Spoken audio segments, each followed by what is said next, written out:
Another silly thing that you see online, but sadly you don't really see it only online, you only see it by some professional philosophers, is the idea of the burden of proof who only weights one side.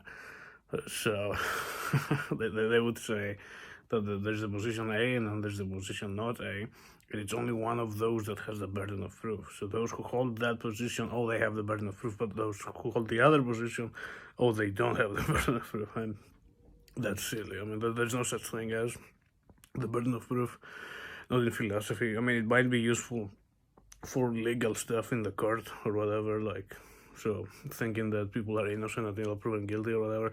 But when it comes to philosophy, either your position is justified or it's not. So either you have some epistemic kind of justification, either through evidentialism or pragmatism, or there are a bunch of different views about how that works, right?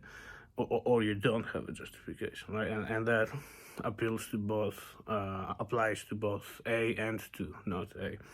It doesn't apply to agnosticism, so to not having any of the views of A and not A. But still, I would not call it, because agnosticism is not a position, it's just not having these two positions. It's not having a judgment about any of the two, right?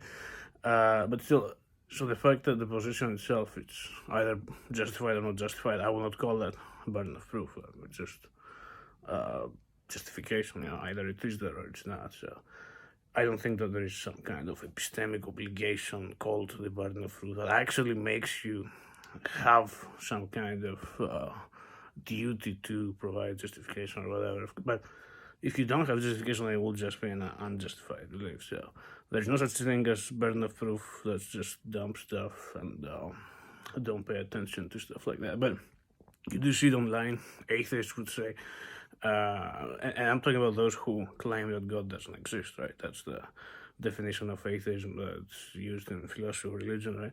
They claim, well, I don't have any kind of burden of proof. It's only the theist. It's only the theist who has the burden. That's dumb bullshit. Yeah, that's nonsense. So don't take this kind of stuff seriously.